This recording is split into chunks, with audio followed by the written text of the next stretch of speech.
Well, a lot of people have asked me why did I write that book or any book.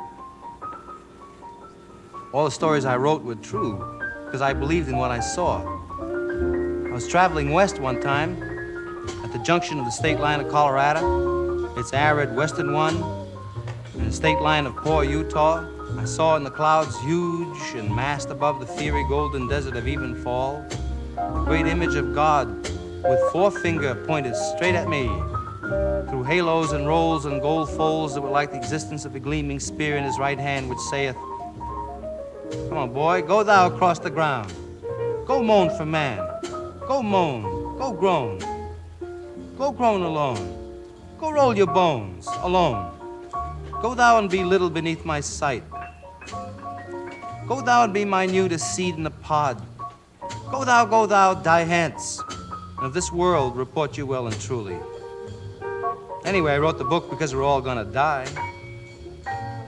In the loneliness of my life, my father dead, my brother dead, my mother far away, my sister and my wife far away. Nothing here but my own tragic hands that once were guarded by a world of sweet attention, that now are left to guide and disappear their own way into the common dark of all our death. Sleeping in me raw bed alone and stupid, with just this one pride and consolation.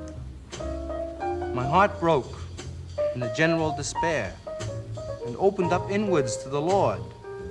I made a supplication in this dream.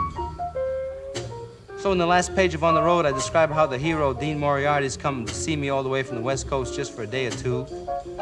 We've just been back and forth across the country several times in cars, and now our adventures are over. We're still great friends, but we have to go into later phases of our lives.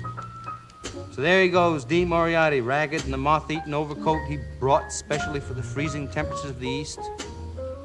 Walking off alone, and last I saw him, he rounded the corner of 7th Avenue, eyes on the street ahead, and bent to it again. Gone.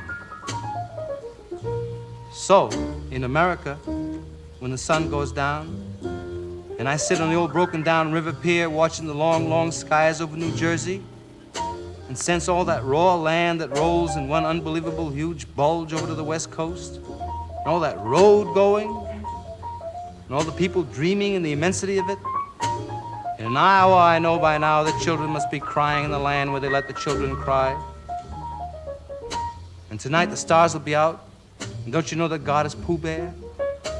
The evening star must be drooping and shedding her sparkler dims on the prairie, which is just before the coming of complete night that blesses the earth, darkens all the rivers, cups the peaks, and folds the final shore in. Nobody knows what's going to happen to anybody besides the forlorn rags of growing old. Think of Dean Moriarty, I even think of old Dean Moriarty, the father we never found. Think of Dean Moriarty, I think of Dean Moriarty.